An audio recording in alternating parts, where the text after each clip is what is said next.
title for class is The Real Final Call. My name is Saken Sakamreye. I am a student teacher of the master teacher, the only one and only Partner Babyanun, as he's known to us affectionately and known to the world as Dr. Malachi Z.K. York. And he is the reason why most of us are aware now of our true culture and what we're here for and our purpose. And he has written in excess of 1,000 books, some of which you see I have with me today. And we ask that you study the books, study the scrolls, because it's easier when you come to class and you're asking a question and you're referencing something from the book that you have read or studied. That way you can ask questions and we can try and clarify anything we can for you. The Hereafter Doctrine is the master secrets, the actual facts, Partaruk.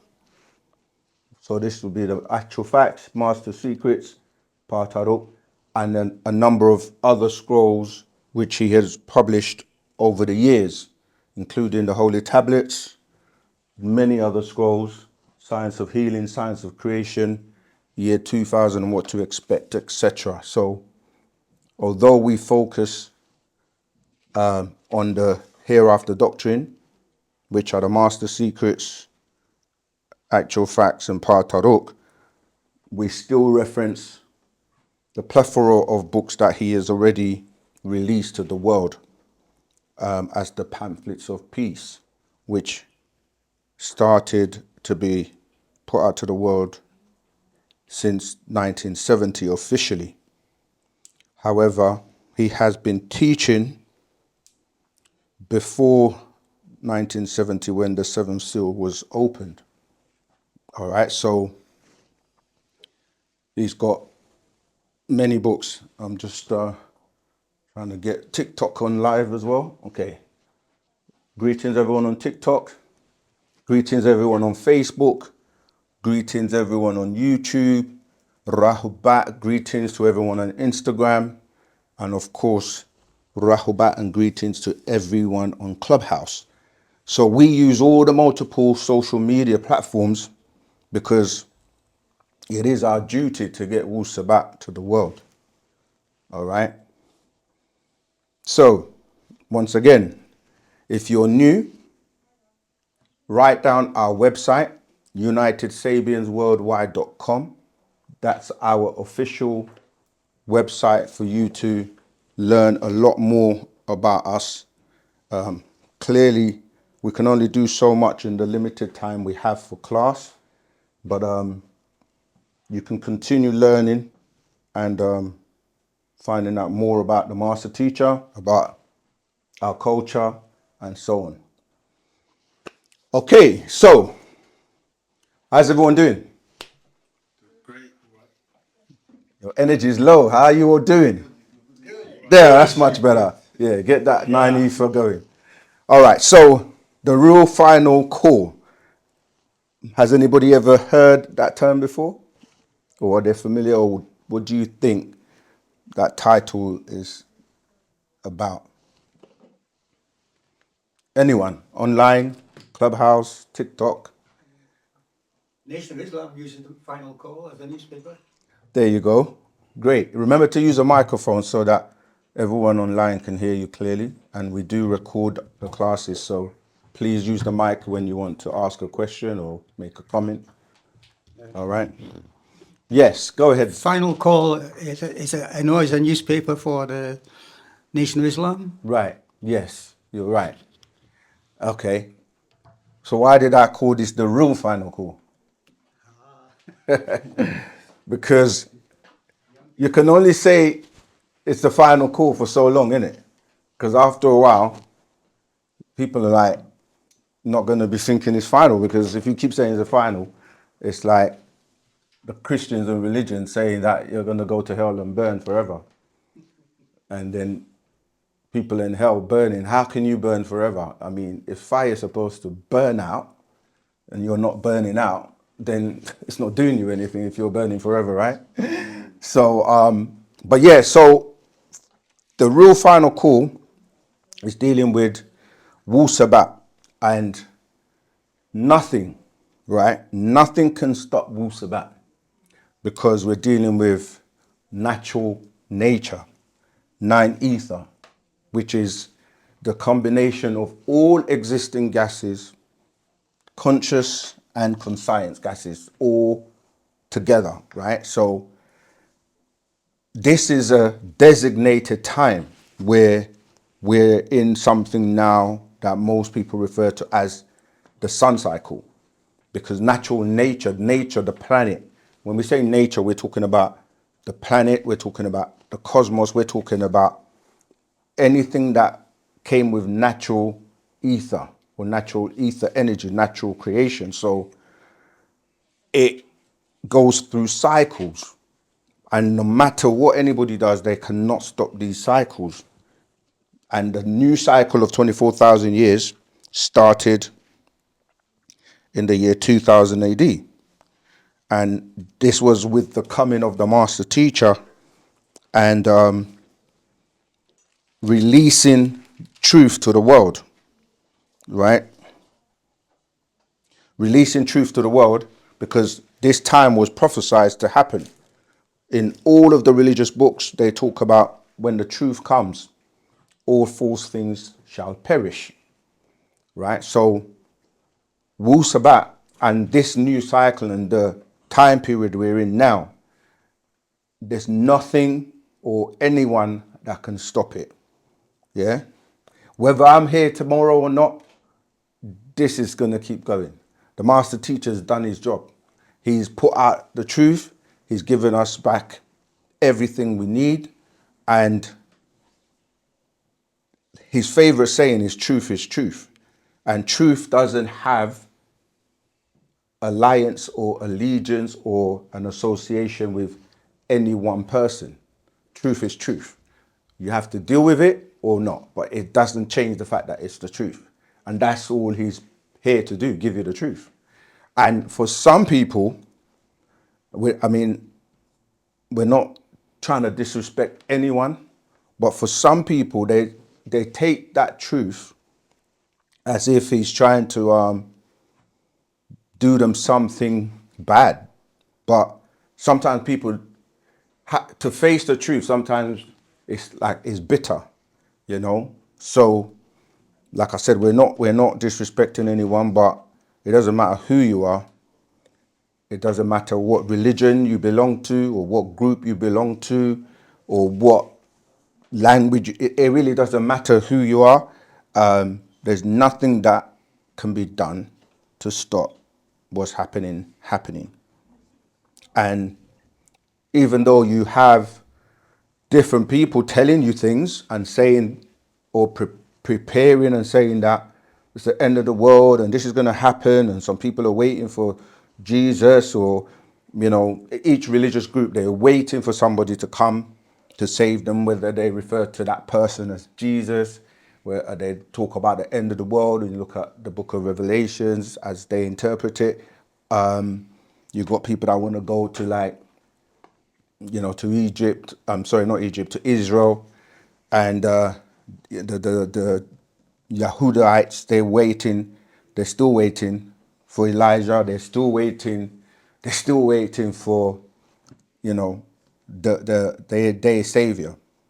And why did I say Elijah? Because it is prophesied that the great and dreadful day would come after Elijah.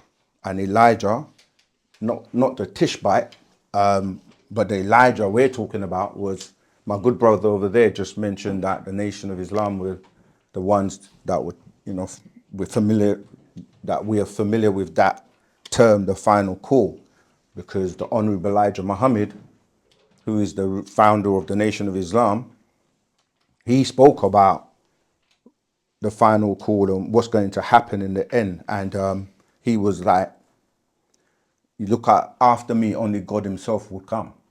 So when that Elijah went, he said to look out for the sign of the Lamb, to look out for this new language that's going to come, known as, New Arabic. And you can hear phonetically, it's Nuapic.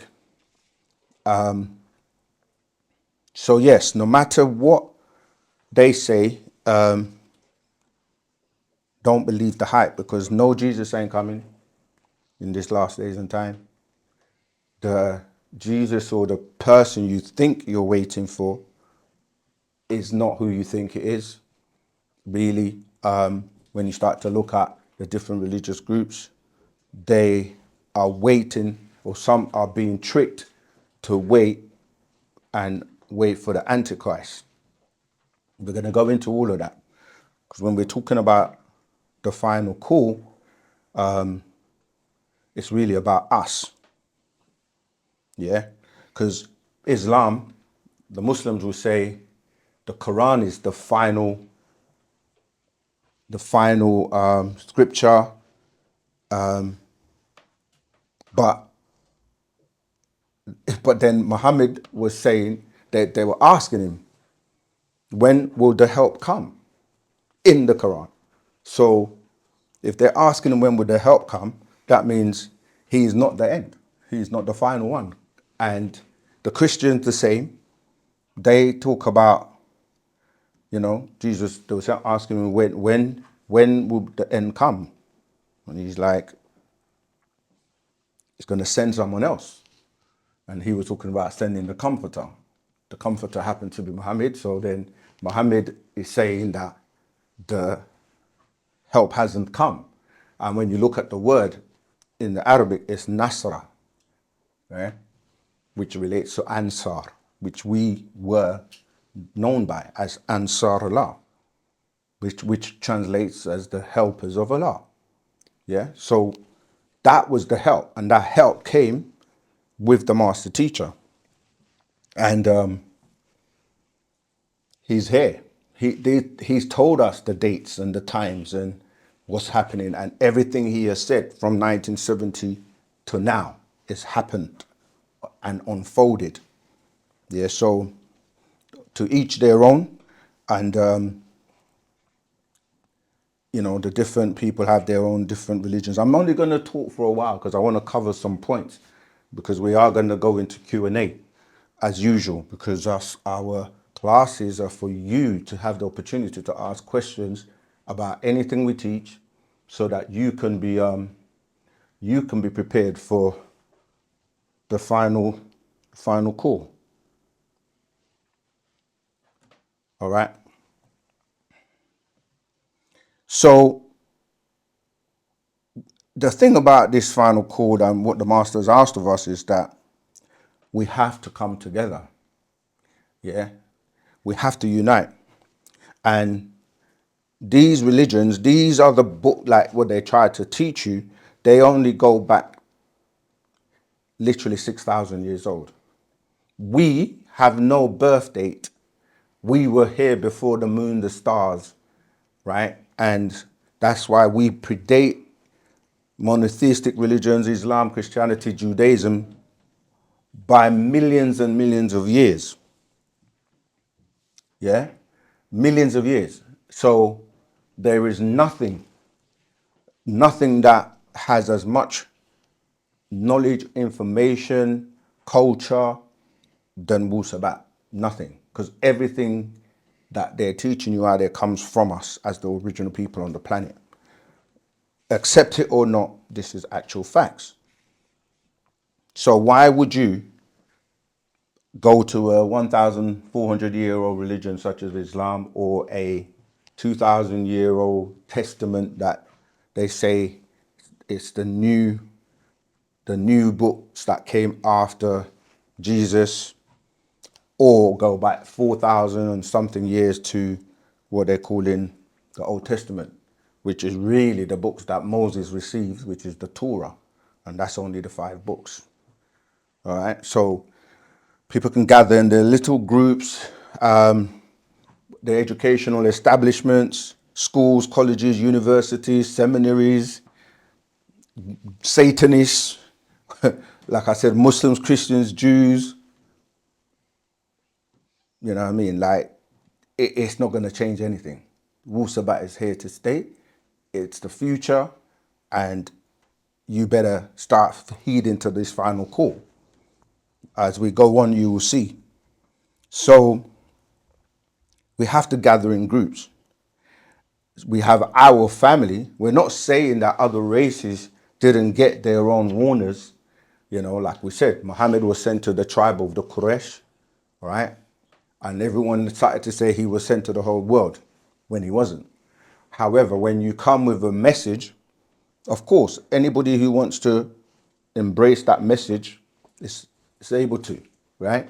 But Jesus of the Roman Jesus, because when people say Jesus, another thing is you have to remember there are many people called Jesus, many people called the Messiahs.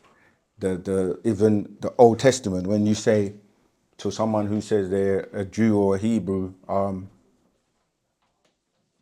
what's the name of God? In Hebrew, what are they going to say? Yahweh or something like that. There you go. Elohim, which is more than one God, plural. So this is what I'm saying, like the facts are undisputed. And yeah, so we're saying other races, Hinduism, Buddhism, Islam, Christianity, everyone has been sent their own warner, even down to the Christians like the Mormons. They were sent Joseph Smith. He says, so as it was in the beginning, so shall it be in the end. That's a famous line made popular by Bob Marley. But when we're talking about final call, this is what we're talking about, the end. So we have our families who join and have become a part of these groups, these religious groups. You know, like Christians, they want to go to Rome, go to the Vatican, and I don't know what they're looking for someone to come and save them. That's not coming. Then you have those who go to, as I said, Israel, go to the Wailing Wall, bang their heads against the wall, and all of that kind of stuff. Remember, like I said, I ain't trying to disrespect anyone. I'm just putting out the facts. You know, you got people that would maybe look into Hinduism. And you got people like Sadhguru out there teaching their own. You got people like the Dalai Lama that came to their own. You got many people that are, you know, will tell you that they've been sent here and they're avatars or they've come with a message in different races, and people accept it. When we say we have our own Panababyanun, who is that being that's been sent to us, we can call him our deity. You know, people kind of act like, you know, we shouldn't, but we are first, and we're the ones that they all get it from anyway. So we got to wake up before it's too late. It's not about wearing fancy clothes, robes, perfumes, going to the mosque, staying in your room by yourself, as I was saying before. It's about unity. So the final call is about unity. It's about us coming together, being courageous enough to accept, embrace who we are, our culture as Wu-Sabat. And some people think when the crafts come, we're going to get into that in terms of the crafts and what's happening in the final hours. I think it was Lauryn Hill, that sang, you can get the money, you can get the, no one knows the lyrics, right? But don't forget the final hour, you see? So you can keep your eyes on the wealth and the clothes and the money and the this and the that. But when it's coming to this final call, we got to gather, we got to unite, we got to come together. Some people think like when the crafts come, they're going to go and pick them up by themselves. Like a craft's going to come all the way and go to your apartment and pick you up from some. This is how some people's, you know, they feel they're so special that crafts are just going to go and pick them up by themselves. No, we have to gather. That's why the master, you know, we built Tamaray. That's where we were gathering, because when the elders look at us and see us, they don't see you individually. They want to see your light collectively. So yes, we have to start gathering now in this final call in groups, but eventually those groups are going to come together. The master asked us to watch a movie called The Stand. I don't know if you haven't seen that, but if you haven't, go and watch that. It stars Whoopi Goldberg, and he was talking about the times when, you know, you're going to naturally get a message. You know, people see the master teacher visit them in their dreams, and he's been around guiding you, or your ancestors will guide you on his behalf. You will get those messages. Some people have those ears and those holes in their ears where they will know and receive telepathic messages to know exactly where to go, and we're just gonna know. Like, this is what we talk about when we say you've developed your higher senses to the point of your intuition, your psychometry, you know, your ability to know things even when they're telling you a lie in front of your face on the TVs and whatever. You will just know. You know the truth. The truth is truth. You feel it. If you're in tune with nature and you're in tune with the truth, you will feel it. It doesn't matter who you are, and you don't even know when it's going to happen. You know, the spirit, like again, Bob Marley says, there's a natural mystic flowing through the air. That's that ether. It's flowing, and when you get your hands on one of these books or one of the videos, just pop up on your timeline, boom, DNA explosion. You know, you're like, wow, what is this? I need to know more. You start to search and look for the voice, that voice of the master teacher, or, you know, you may hear me or another student teacher. There are millions of us all around the world. It's happening. There's nothing anyone can do about this. Our problem, well, I wouldn't say problem, our issue is the unification. We've got to unite, because the final call is serious. If we don't unite, we'll only have ourselves to blame. So this planet is the devil's playground.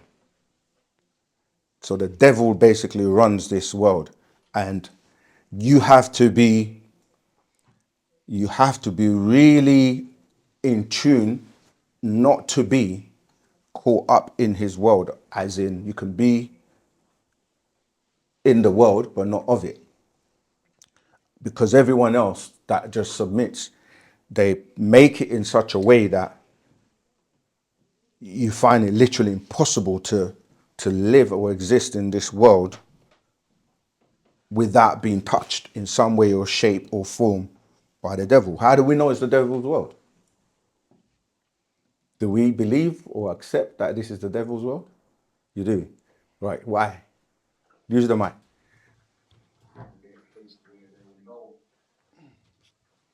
Yeah. I just wanted to say, if you do want to speak, raise your hand on Clubhouse or Zoom, and then we'll ask you to unmute and bring you up. But go ahead, Zama, brother. I think because we're trapped in a body, right? So just that fact that we're trapped in a body Right. might make me think that we're in a devil's world, because we are not the body. Okay. That's a good answer. How do you prove that, though? What I mean by that is, okay, that's a good answer. Nothing wrong with that. But I'm looking more like, anyone else before I give my take? Anyone else wants to tell me why I say this is the devil's world? No one else. So you guys think we live in, where are we living? All right, go ahead, brother. I was just thinking from what he said about we are spirit beings. Yeah. I'm just thinking that it's almost like the flesh is doing everything else to cut us off from that being spirit, being your full self. But how do you know you're a spirit being? How do you know How do I know I'm a you're spirit more than being? your flesh? Because both of you have said. Yeah. So where did you get that information I from? would say the Tarak, reading the Tarak, Okay. kind of let me know that I'm a spirit being. I'm a spirit. Okay. And all right. Before you came into Wu-Sabat, what did you think then? Did you think the same? I felt there was more to me than just everything else that was going on. Let's say the materialistic of the world of things. Yeah. Like there had to be more. Okay, I got And you. even the way people treat each other, you know, you just feel that this is, you know, when you knowing love and knowing what is love or what is good, and also feeling the opposite of things. Even me myself, let's say hurting somebody and feeling like I shouldn't have done that. You know, Okay. that kind of made me realize, you know what, there is some evil or something going on here Okay. in that way. All right, Tauta. Go ahead, Michelle. You got your hand up. Michelle Reed. Yeah, it's okay now? Yes, go ahead. Yeah, the reason why I think you can tell it's the devil's word well is because of the vocabulary I grew up hearing back in the 80s, Right. and also the change of the music genre from where my parents came from. Mm.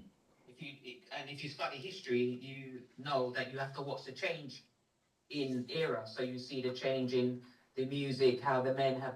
I can only speak for where my parents come from. Right. Which is Jamaica. The men have changed. They've become what we call following the flesh, the emotions, all the negative, the lower energy of the mankind, where they don't have a conscience. No, they don't care about cause and effect. So what are Yeah. they promoting in the parties? What are they saying to the I'm only concerned about African Caribbean women. Out of many one people from the Caribbean, because that's what we all have to take care of our own business.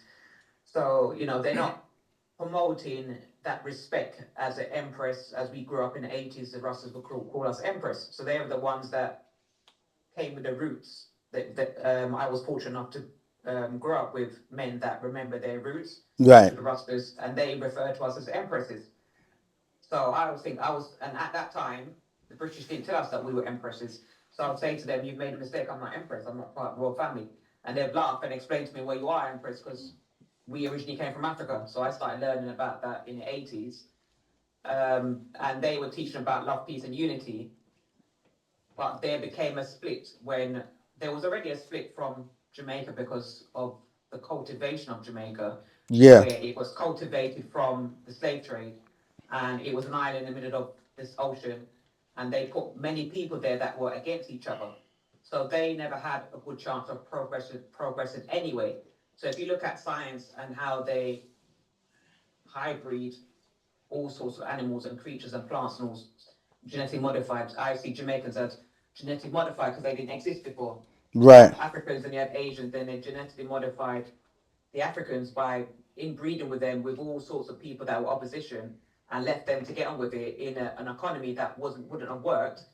And the island's so small, the people that became the politicians were already in problems with each other. There's a lot of them kill each other, family, and then they're the ones to govern the law against each other. Right. So you can see from my family's island, they murder each other to deal with the problems that they have because they don't know how to deal with their problems. So they justify murdering somebody to resolve a crime rather than finding out the root cause of the crime. So you can tell by that, if you read all the scriptures that are there, whichever one you want to follow, doesn't matter which holy scripture you follow, they all say you shouldn't be killing anybody in the first place. Right. They all promote that you find your respect the creation of life because we respect it when we need to eat. Because if there wasn't order in the world, we wouldn't be able to rely on having children then because we don't know if there's going to be food, but we know that every season the plants will grow. Right. In clockwork. We know the sun's going to come out, we know it's going to go down, we know the seasons, everything's in order apart from mankind. So when they say chaos and disorder, the only beings that is chaos disorder is human beings. Thank you. But the spiritual being is in order. So I learned that from, as you said, the Honourable Minister Farrakhan, who obviously was here to help us through our journey as well as many others. So every decade or so, there's somebody new put here for us to help us through. Right. So yeah. Thank you. I was just sharing the room, the class to everyone because I didn't do it today. So if anyone hasn't shared the class, the room on Clubhouse, make that, just share that, please. All right. Yeah. That was really good. I'm saying based on even just the Bible, it tells you that there was war in heaven, and the devil had a war with Michael, and he was cast down to the earth. And then the devil basically came with a third of these beings that followed him, right? They came to the earth, and they have children and they multiply. And it tells you in the Bible that his name's Legion, and they're legions, and they have children and they keep multiplying. You go to Genesis, it talks about the Nephilims coming down here and having children. And you've got now everybody talking about the Anunnaki and they're coming to the planet. So even the story of Cain and Abel, it talks about when obviously Cain killed Abel, he was afraid that people were going to kill him. At that point, there was only supposed to be 4 people on the planet. His mum, Eve, his dad, Adam, and obviously his brother, right? So once Abel was gone, there should only be 3 people. So who is he afraid they're going to kill him? And the fact that he's afraid they're going to kill him, which is a disagreeable act, means that there were already disagreeable beings on the planet. You see, so, and when you look at the world that we live in today, things you're doing that, like natural resources and natural things that are supposed to be free, are not. Like the water, like electricity, most of the stuff that we pay for, that we're not supposed to pay for, because it was here, it was natural to the planet. But yeah, so we're literally becoming so desensitized to, like the sister was saying, unaliving people, all the things you see right now going on the news and in the world, you know what I mean? They're very disturbing. So most people don't feel that they're in control because they are under a what they call a matrix system. You know, there are many ways of looking at it where people don't feel like they're free anymore. Civil liberties, you know, everything you do now, you're being watched. There are cameras everywhere, and it's getting more and more like you can't go anywhere without having a passport. You can't, you know, basically anything you want to do. If you want to get married, someone has to give you a certificate for that. If you want to get divorced, somebody has to give you a certificate for that. Even when you cross over, you have to get a death certificate. So there's always someone else that is responsible or dictating what you can or what you can't do. Yeah, like even to eat food, like what it's a mission now to find food to eat, because what you're eating and calling food is not food. Most of it is pretty much not good for you. If it's salt, sugar, fried, oily, takeaways. So if you want to be a vegan or someone that wants to eat healthily or eat natural food, it's a mission. Just walking down the road trying to find something to eat. Unless you're going to eat what you think is chicken, because there aren't that many chickens on the planet, right? Or all this other, you know, they show you what's going on with the food. So, yeah, just something as simple as eating. You can't walk down the road and breathe healthy air because of the pollutants, because of the chemtrails, because of the smoking, because of the what they call them, vapors, or what they call them, vape, right? Vapes. Yeah, you know, like, yeah. So we have to gather, because it's not about individualism. And yeah, in that movie, The Stand, the master, the Whoopi Goldberg's characters called Mother Abigail, and she's able to guide people or draw people to her to a place where. So I'll just go back to Clubhouse. All right, yeah. So where everybody knows where they need to go, and we have a mission.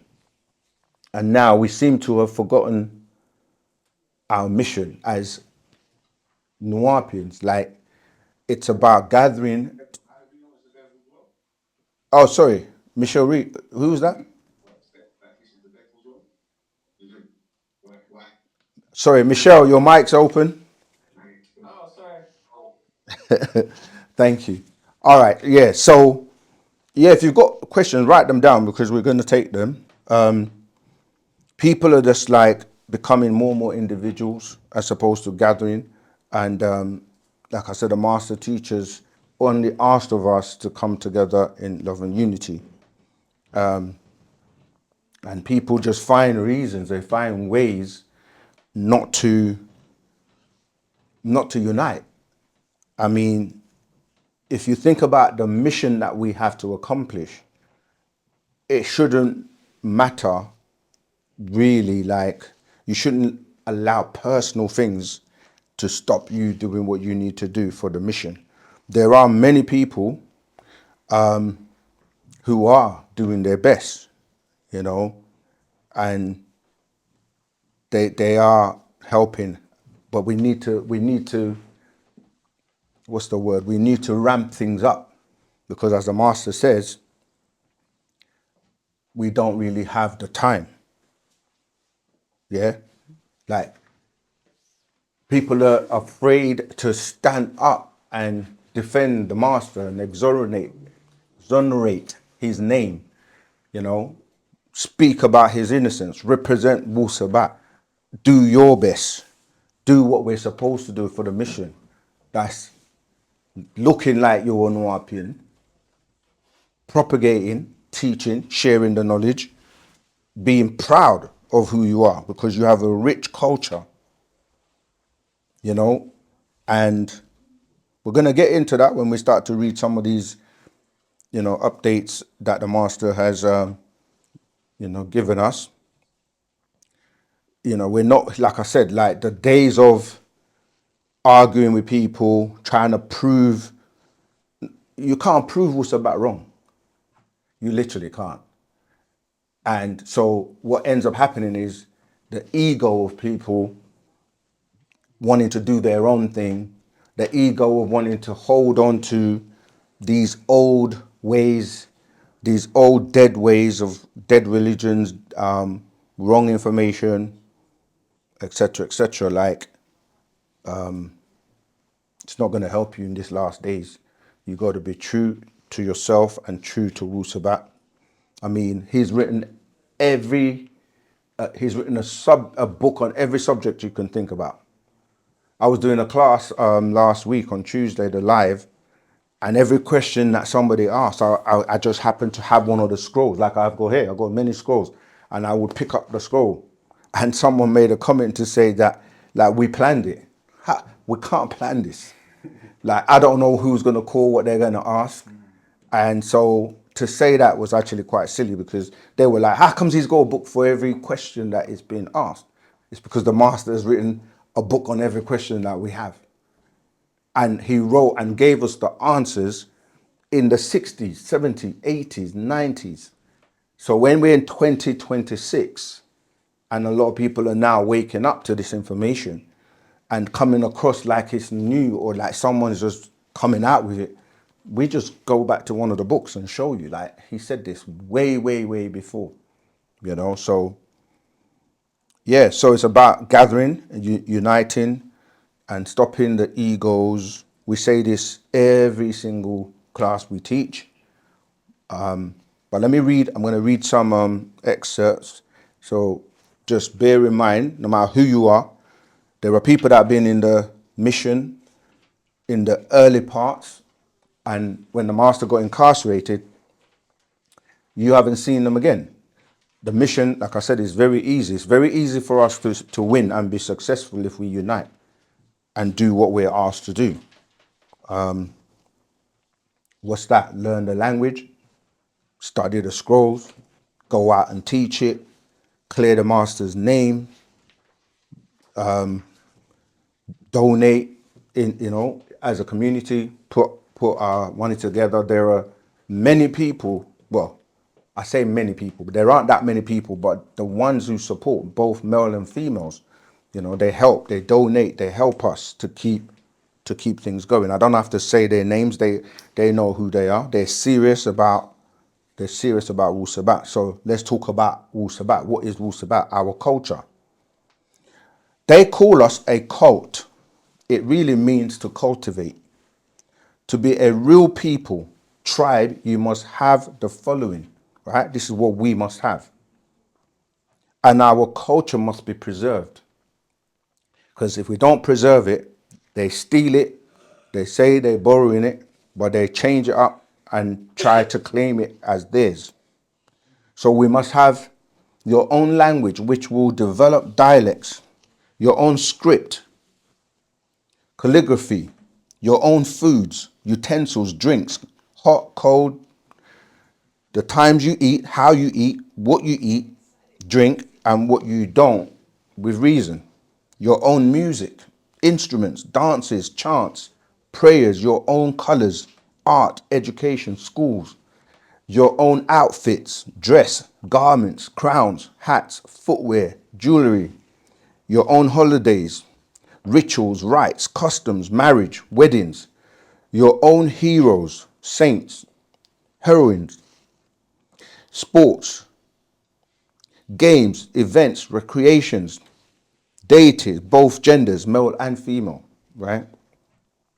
Your own communities, land, environment, your own building structures, architecture, health habits and hygiene, birth and death rights, when and how you age of adulthood, male and female relationship, consorts, friendships.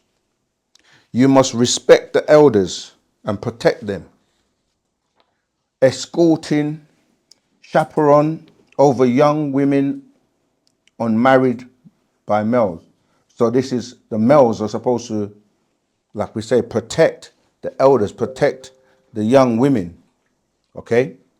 Respect your Sabian parents who are devoted to our culture. We Sabians, also called Mandarins by some who claim to be of us, or Nubians, we existed and will continue to exist. Yet as Ansars, Muslims, we could not last, as it was from the Pale Arabs culture, not our own. As Africans, we have and had these for thousands of years and must preserve our culture and way of life, our own stuff. If you look at the world today, you will see those groups who survived are those that have or will, or those that have or will not survive. And why? No culture. A religion is not a race or culture. It's just a belief.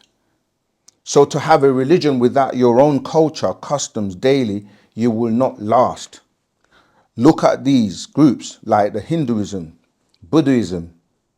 Both of them have their own religions, as well as culture and customs, and they both have lasted to date, still growing. Many groups you don't hear about. The reason is they don't have their own culture.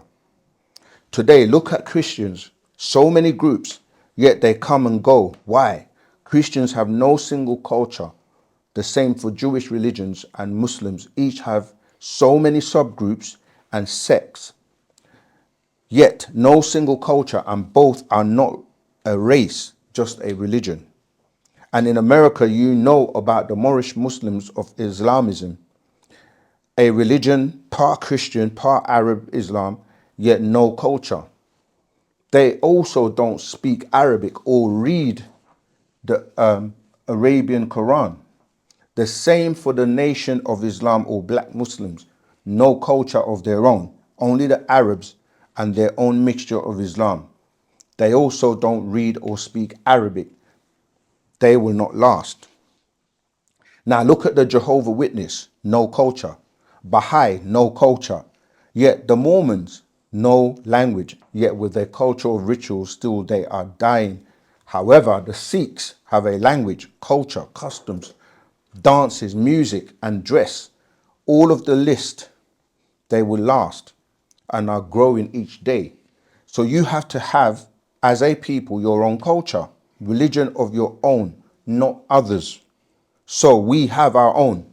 The very first spread by a Ghanaian of Africa, the African messenger. We must live not just our doctrine. We must keep our culture as we tried to do when we had our own land.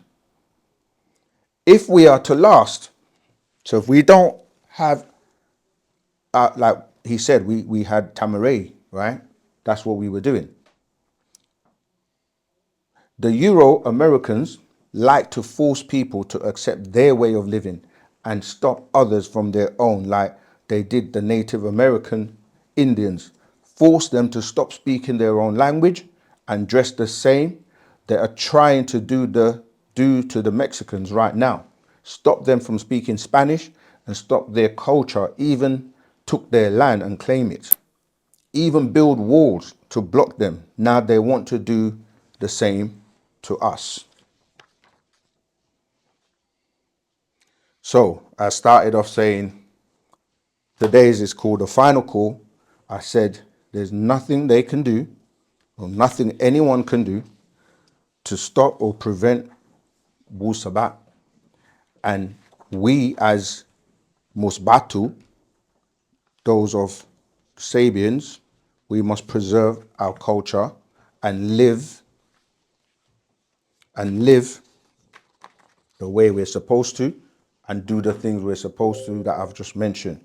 And it's not going to be done if you're scared, no courage, not being proud of who you are and able to live your culture. I'm going to read another update which relates to the subject matter. Let me greet you once again, my beloved, and all of our family, tribe, nation, country, kingdom of Ganawa. In these days and times of great change, since the skin of this planet, as the matrix lined up, the 21st of December 2012, right? That was the dimensional shift, an abuse by the seed of evil, okay? And the CERN project, forcing a glitch in space and time, opening the once northeast gate for wicked, evil extraterrestrials to enter this dimension and incarnate and manifest in many ways. The age of Aquarius, the water bearer, pouring the water of life, the end of the last 6,000 years, the lunar cycle, as the moon affects the waters of the planet. Yet, this time destruction will not be by waters. It will be by fires, by the very hands of the cursed seed of the Adamites themselves. From 2000 AD to 2030 AD, right? And look for 2032 to 2033. A visit from outer space on the 22nd of December. These are their end times in all ways, yet not yours. The first seed on this planet and times, fear not, stand back and watch them as they destroy themselves. All of them, no matter what names they be called by their DNA, it says all Euros and Euros, no matter where they dwell or claim, no matter what they say or believe, DNA does not lie. Their telomeres have been programmed from the 6th day, 6th month, 3761 BC to only last 6,000 years. And that ending started on the 9th day, 9th month of 1999 AD. No one or nothing can change their fate. By their time, surely the Adamites are at a loss for all their wickedness and evils to the other three races. The first, the blacks, the second, the yellow, the third, the whites, of which the Adamites are not of. The Adamites were grafted and made, crossbred and cloned as chimera. They were made as human beasts, as tools for the extraterrestrials from Arcturus A and Arcturus B, added by the Draconians and Aldebarans, to be their slaves of a mental death, and all those with their genetic markers will fade with them from 2000 AD into mental insanity and self-destructions by beliefs in the Draco doctrines called religions. There are three in kind: Jewishism, Christianism, Mohammedanism, Revelation 16:13 to 14, and those political groups living in their evil images. So you, as the African race, the Asian race, have not a thing to fear besides receiving their cursed leopard genetic markers, the mark of the beast, right? So everyone worries about the end of the world, the mark of the beast, spoken of in Revelation 13, 1 to 18. And it reads like this: and I saw three unclean spirits like frogs, right? This is why we refer to those three monotheistic religions as the three frogs, come out of the mouth of the dragon, and out of the mouth of the beast, and out of the mouth of the false prophet. For they are the spirits of devils working miracles, which go forth unto the kings of the earth and of the whole world, to gather them to the battle of that great day of Almighty. You do need to read, I won't read the whole of it because I want to make sure we got enough time for questions. But when I was saying about the devil, we go on to talk about sin, because it's in that quote it mentions the man of sin. Now, the man of sin sits on his seat in the west. He is of German roots, the Nero of the New Rome, called New Babylon, New York City. And as in the Nero of old, okay, you'll have to go and study the story of Nero. With the Nero of old came fire. With this new Nero, you'll see all around him, which came with him, fires, right? Fires, because it tells you this world at the end is not going to be destroyed by water anymore. There were many, many fires we were seeing throughout last year, and they keep happening. And the sun is a ball of fire as well. So this is part of how this new world, in terms of the sun cycle that we're in.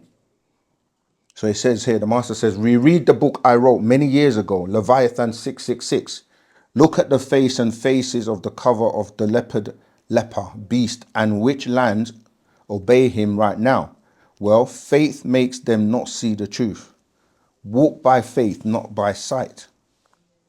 Try that and cross the street and you will be killed. That is what is happening to all religious people who live by faith and beliefs. They're dying because being killed, struck down by their belief in some unseen God, by whichever name or book they claim is holy. Do you mean Holy Bible? Holy Bible. Completely Bible. Baal. Baal. Baal. Enlil. And his son. Sin. Nana. El Shaddai. All right, just go a little bit more before we open up for questions. I don't know if I want to, let me see. So, obviously, in 2024, if you don't all remember, there was a, I'll read some of it.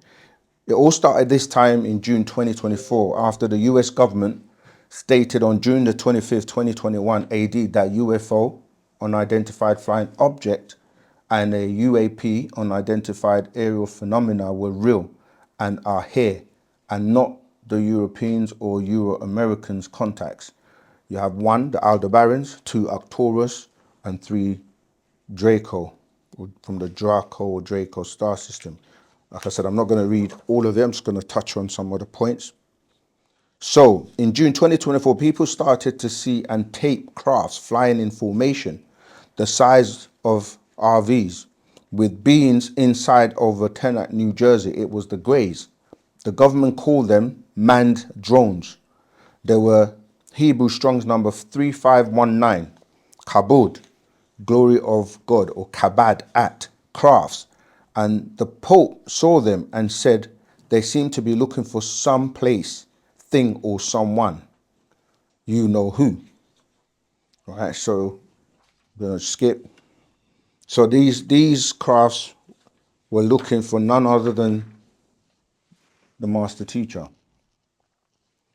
So it says, once the government could not explain them as drones from China, Russia, Iran, or their own, and more came into sight by people and their cameras, the government, not knowing what to say, started putting up their own drones, all kinds, so they could be seen and recorded, so as to hide and cover up the truth, and flood the news with articles such as a sexual case of a politician, a man shooting a man in public view, a girl shooting children in school, plane crash.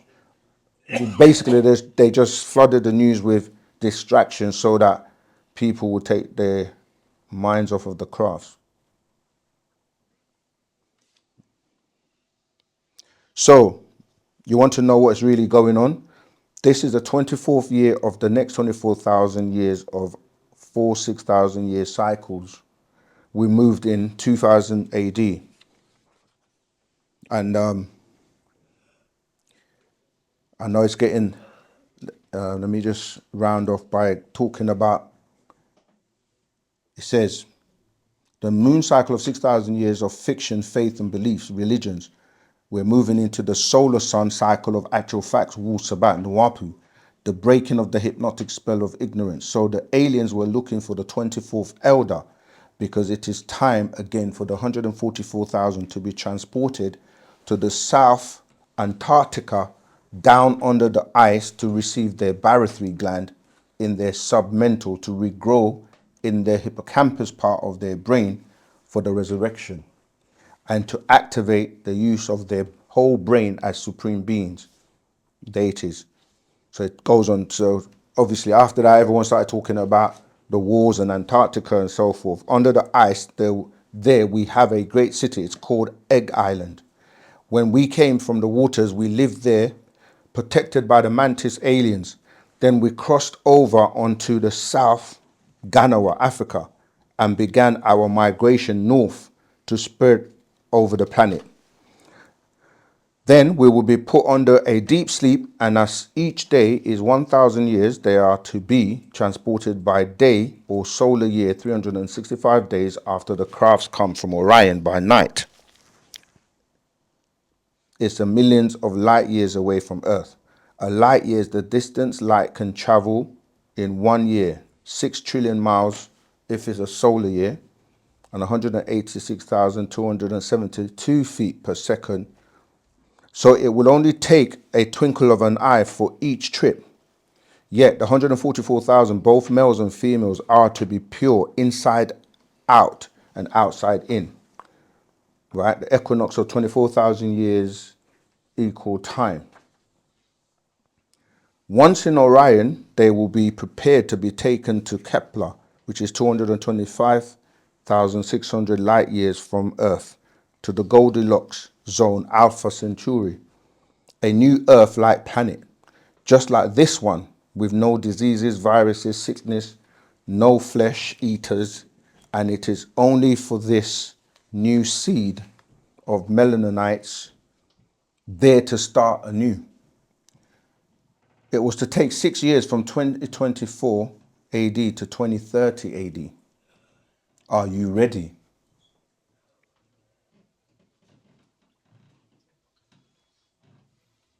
Are you ready? No. Genetic markers, you are controlled by 6 etheric sex forces, pleasures of delight. As for those left behind, this sun has a birth date and a death date. The time will be shortened and all the planets in this solar system will be drawn into the sun and become this star holocaust, explode and become a collapsed star, and all will be destroyed in 1 hour. It's called hellfire, and all hell and chaos has broken out in the Bible and the Quranic lands because the children of the devil are there pretending to be the indigenous people. They're not. They are the cursed Europeans who invaded and immigrated there and took over. They removed the original blacks of those lands. Must this happen? No. Because like upstate, Jazir Abba, the Catskill Mountain, New York, when they came for you, you were not ready. The mark of the cursed seed mixed into your genes. The genetic markers caused you to hate yourself and kind, infighting, keeping you under the sixth ether spell of sleep, Leviathan. And this plan by ETs, extraterrestrials, based on the number 24. Once this planet was repaired after the crash, before the crash, its size was 48,000 miles in circumference. How much is it now? So I want to see who's paying attention. You're a lot of sleep. Are you a lot of sleep? It's a half that now. So if it was 48,000 miles, what is it now? 24,000. Someone's awake. Thank you. On a time plan that this sun is the light of the heavens and this planet, of this solar system and its planets and moons. It is 93 million miles from this third planet. Its diameter is 853 million miles. It is 92,760,000 miles from this moon. This moon is 2,160 miles at its equator and 240,000 miles from the planet Earth. This planet Earth is 7,926 miles in diameter and 24,000 miles in circumference. Time is 24 hours in a day. Equinox time is 24,000 years. The needed resource element is AU79 carat on 24th part of pure gold. A portion of the humanoid genome is 24,000. The end of each cycle of 24,000 years begins anew. Their Bible and Quranic laws given in 1460 BC, Exodus 24:12, expired in the year 2000 AD. No more lies today. We hold the power of the sun in our very hands and know the truth, such as this planet is a craft traveling at 67,000 miles per 24 hours around this sun. Its weight is 6 sextillion tons. Like Nibiru, is just a planet craft flying through space. We place the moon exactly where it is to keep it in fit form and to observe its development. The solar system has been returned to the Aldebarans of outside of northeast of Orion star system. The Galactic Federation has removed this planet's membership in the UGF, which is the United Galactic Federation. They were warned not to move forward with the second CERN project and did not respect the orders of the Nine. It smashed the atom and ripped time and space, allowing many evil aliens to enter this dimension. The exit gate is now open, while all kinds of alien crafts are now being seen world over. All right, so I'm going to stop there because there's some people waiting to be let in. I do want to take questions, but just to round off the title of the class, it's the real final call.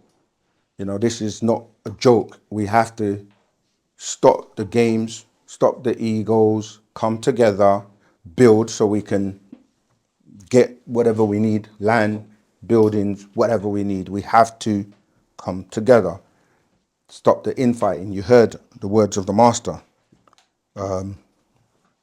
So we do everything in our power to push the knowledge, spread the word, do the classes, propagate. We need support, monthly support. People are doing it. As I said, there are people that serious, good people, Nuwapians, are helping and supporting. And then you have those that are just a distraction and don't want to work together, come together, and let's build. I'm going to big up all the women and the men that are helping. You know, you have to put away your personal relationships and your personal stuff, and let's focus on the mission, exonerating the master teacher, clearing up his name, and standing firm on Wu-Sabat. There's so much we want to do to help the world, but we can't do it alone. We definitely need everyone to get on board, because there's only two positions now. You're either with it or you're not with it. You know, you're either for the truth or you're not.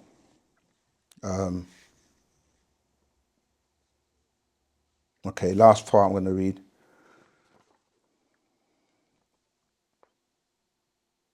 Okay, yeah, I'll do that. The master teacher sends his greetings to all. He said that we are in the times of the end, and we see this by all of the chaos that the son of perdition brought with his rise to the throne. They now have their man of sin, as in 2 Thessalonians 2 verse 3. He is with them now. John 1, 2 verse 18 to 28. Anti in Greek is Greek Strong's number 473. Replace, not against. The beast is here to replace the children of the devil. John 8:44. Waiting for their Christ, Jesus, to return, yet they are being deceived. A pretender, a replacement, pretending to be Christian. All right, I'm going to stop there. What does the word repent mean? Anybody? Change. Spot on. But the religious will tell you to repent is to do what? Why would you be repenting? Use the mic, please. I take it no one on this class is a religious person. What does it mean to repent? I think to repent is to be changing from bad to good. Okay. Yeah, from bad deeds to good deeds. Okay, but who do you repent to? To the Christ or to the Creator, as Okay. in God. As in God, yeah? Yeah. So who was God repenting to when he said it grieved him in his heart that he had created man and man became wicked? Who was he repenting to? Do you guys remember the quote? You know what I'm talking about, right? It repented the Lord that he had created man. So if he's looking for repentance, who is he looking for it from? Because you have to be bad, isn't it, to repent, to change your mind. But anyway, I'm opening up for Q&A, for questions now, on anything I've touched on or any other questions you may have on anything. I had to just read and go through that piece to let us know that the final call is Wu-Sabat, and it's down to you whether you want to heed to that final call or not. But it is the final call, and there is nothing else out there that's going to save you. Go ahead. All right. I got a question. Sure, go ahead. Today is my first day in here. It's your first time here? Right. Okay. But to my surprise, Yes. I don't know. I've been in such an environment before, but I don't know where. But today is my first day in here. Right, and I hear you. Just because it's- we can travel into the future and backwards. You may have traveled and seen this taking place in your vision, in the dream, or what we call dreams, when dreams are really portals that you're opening to travel.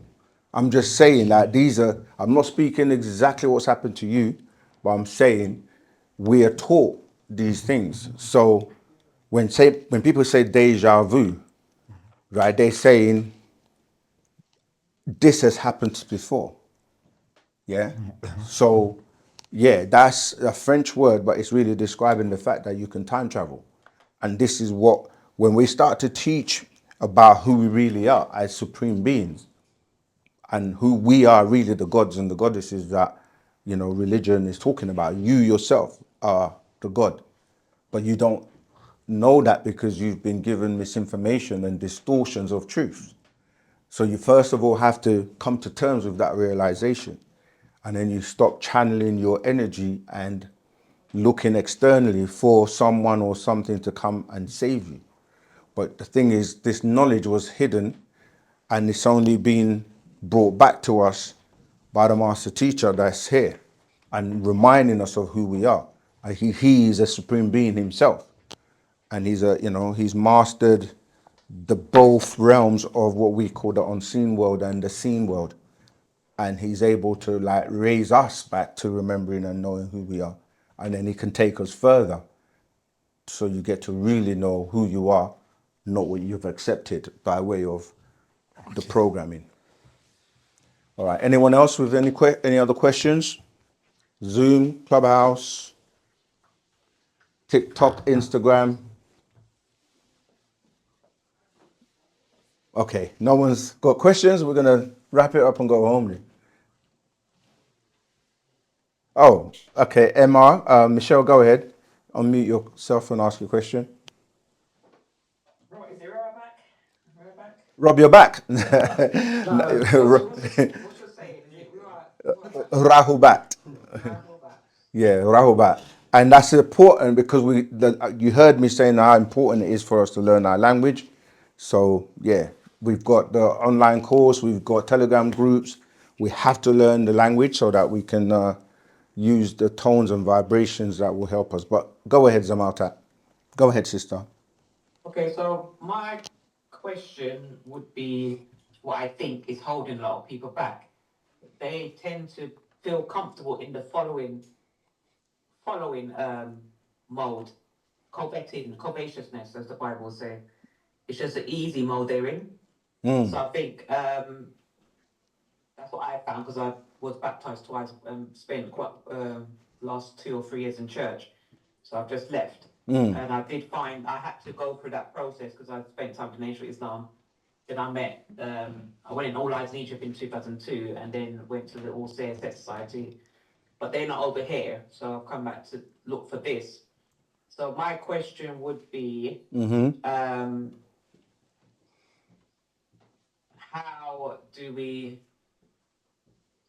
how do you get your children involved who like maybe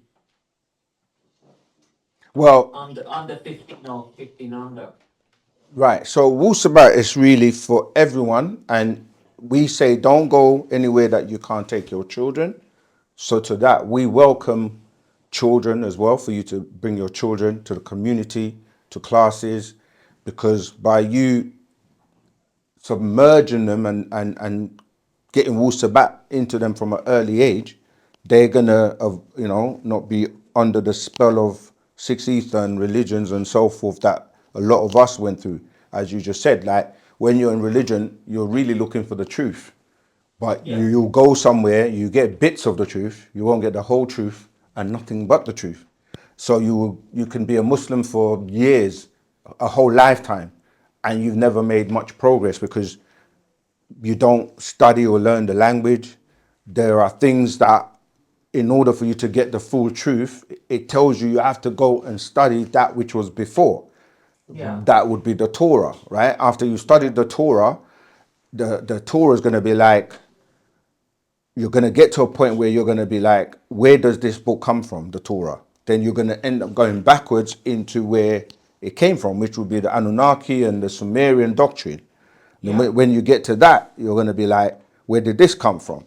You're going to end up in ancient Egypt. This is why every religion and everyone has to incorporate Egypt into their doctrines, because that's the bait. Without the Egypt, nobody would really be interested in their stuff. So what they do, they add like the Egyptian stories into their books. So for example, Joseph in the Bible had to go to Egypt when there was famine. And the same with, Jesus, the best that God that knows everything and is all powerful and almighty could do is tell Joseph and Mary to run and go and hide in Egypt from Herod, which doesn't make sense. If he's so powerful, wouldn't it have been easier for him to just get rid of Herod? And the thing is that Jesus was prepared. They tell you from the beginning, he was born, and the whole point of him coming was to die and remove sins from the world. So there was no way Herod would be able to kill him at the age when he was a baby, because that would not fulfill his prophecy of growing up to die on the cross at 32, 33 for removal of the sins. So when you start to pick these little things apart, you realize you've been lied to, and nobody wants to be lied to. So what ends up happening, someone can be a Muslim for their entire lifetime, and then will go, this is not working for me. They're going to go and become a Christian. Yeah. And then they're going to be there for a while, and it's going to go, this is not working. They're going to go and become a Jew or follow something else. And Yeah, that, like trending, yeah. right, in search of the truth.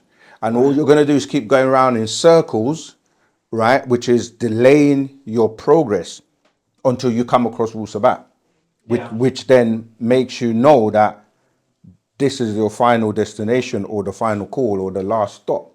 But then that's the beginning, the beginning of you now starting to do the work and getting rid of all the lies you've been taught all your life, starting to clean yourself inside out, starting to learn your original language, starting to embrace your culture, starting to put into practice the things that we are supposed to do so that we can make it out of this loop that you're in, the loop of constantly incarnating over and over again, because it's been designed to keep you trapped here in this prison.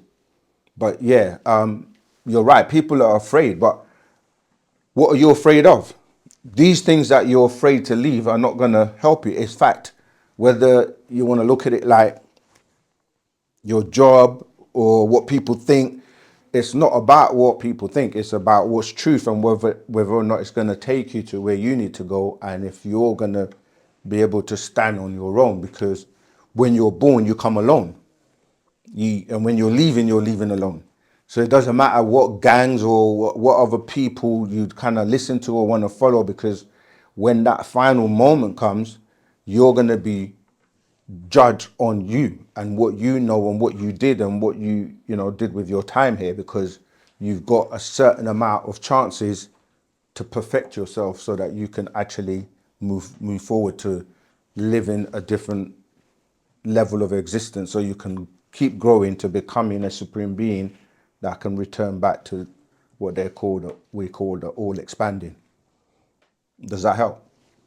Yeah, I was more thinking, did you do like a child-friendly version then, where it's not? But that's what I'm saying, like, it is child friendly, but like when you come into the community, come to the stores, this is what I'm saying, it's about coming together and gathering. Not I was people. supposed to come today, but I didn't get to make it, so my plan was to come up. Yeah, it's not just, I'm not talking directly at you, I'm talking in general. Yeah, we got to gather, come together. We have family Fridays, which are child friendly, as you say, or family days that we have once a month. Gonna be starting again up soon. We have, basically we got every event we do, apart from the Valentine's, or we call it Friendship Day, that's coming up. Yeah, friendship spell, Yeah, that's for adults. But other than that, we do have children's events and children things. And the more we have sisters with children, because the thing is, as a mother, you have to think, what do I want for my children? And whatever it is you say you want, you have to get together with the other sisters, other mothers, obviously, and the fathers as well. But I'm saying to create those environments that are conducive to teach. That's what I'm trying to get to do now. Right. So there are other sisters here that have children, and they want to come together so that you all can, everything we need, we can produce it, create it for ourselves. So like we should teach our own children, so that they know their language and everything that is in our culture from the very early stage in their life. So yeah, come to the stores, and that's anybody near any of the stores. Go to your stores, your local stores, and get involved and build everything you want, so that you don't have to rely on anyone else to give you, like you send your children to schools to be educated by other than self and kind, and then wonder why they act up or behave in a way that it's not conducive to your way of life or your culture. Okay. All right, Tawutat. Right. Uh, Anyone else? You're talking about it then. Please use the mic. Anyone on? Let me see if anyone on Clubhouse or Okay, we've got a hand up, I think. Right. Go ahead, Zamal. The word repent to me is like someone who was in followed a certain doctrine and realizing there's a certain stage of limitation in life will determine wherever the destination is go. There's some reaction in it. You know, what I mean, we show you might be the wrong. It might be in the wrong zone, for example. And in fact, So sorry. So you're saying repent means, because that word, that repentant, to repent, my charger is dying. The computer's about to die. Yeah. But I'm saying, who creates the whole purpose of repenting? And who are you repenting to? yeah, well, we know that from creation it must be like you know, You, that energy really bring in every living thing upon the earth. You give us what you're doing now is mushing. what we say that like Repentance is, they say, for the forgiveness of sin. You're repenting because you've sinned and now you need to be forgiven. yeah, but you have to know what sin is about. Right, that's my point. Yeah. Who is sin and what is sin? Yeah, that's what I'm trying to describe. You know. We just read it. Sin is a know. person.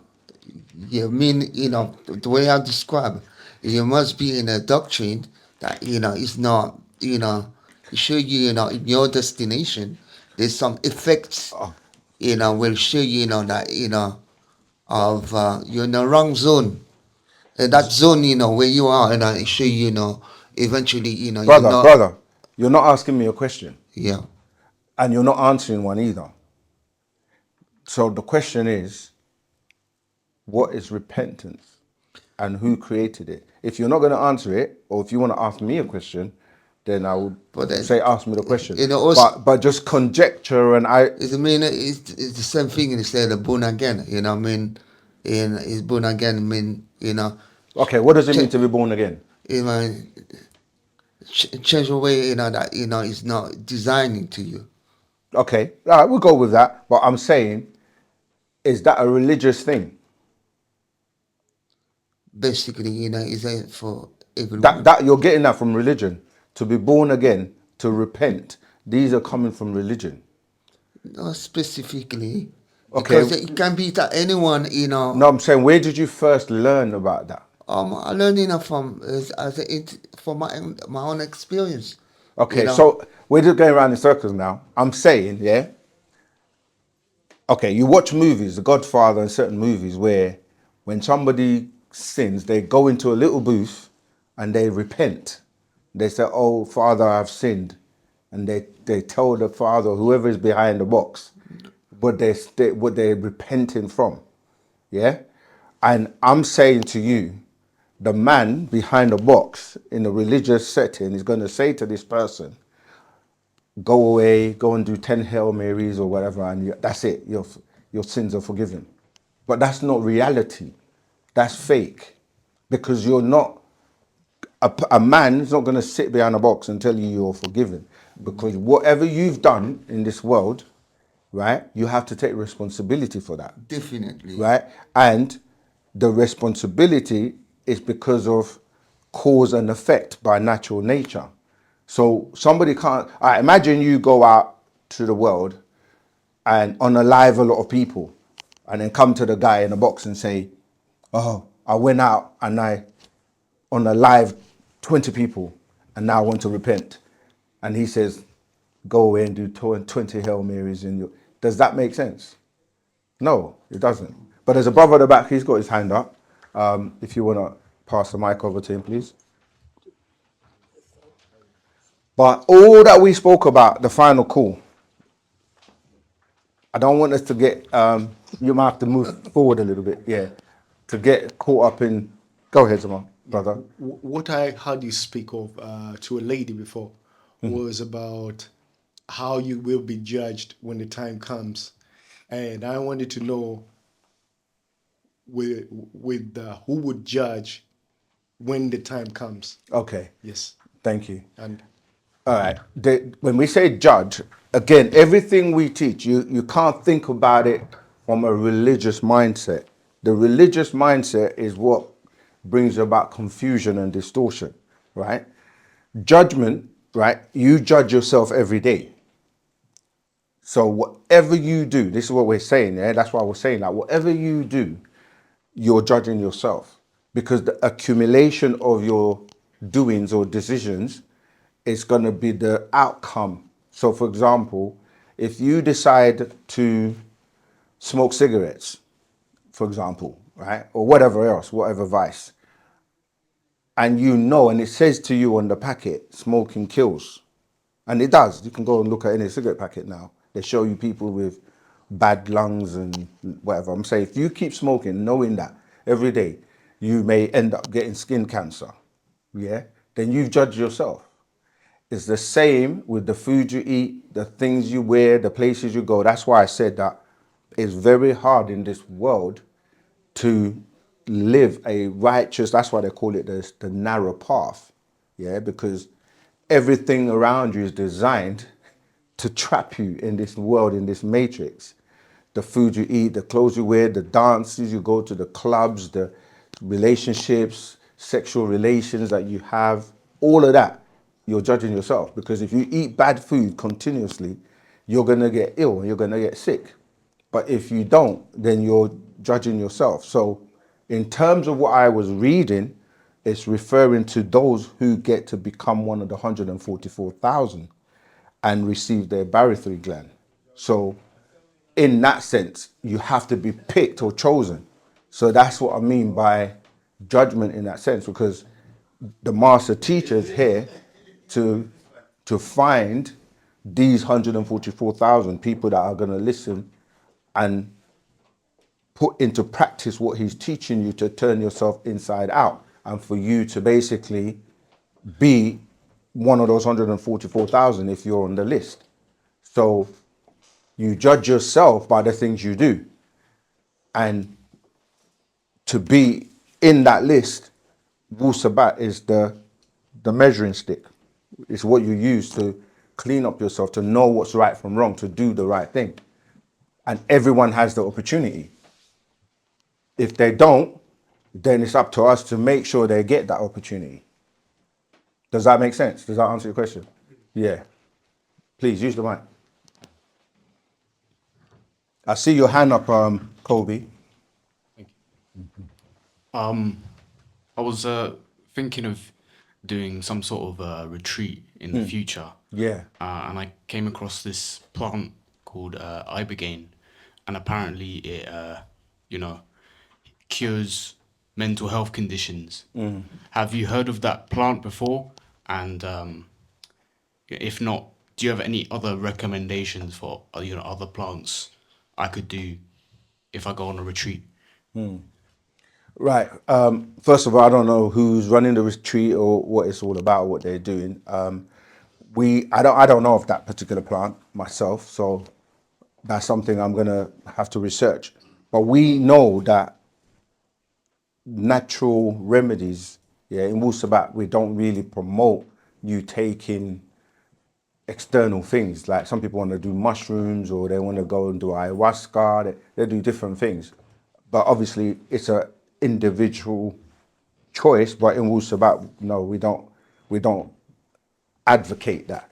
We know that if you live right by the way the master's teaching us, clean yourself inside out, do all the things that you're supposed to do for your spiritual being, your spiritual growth, then you don't really need anything else. Yeah, but I can't speak on who's running the retreat or what they do, because so many people today are claiming to be gurus and they know all sorts, but we know there's only one master teacher.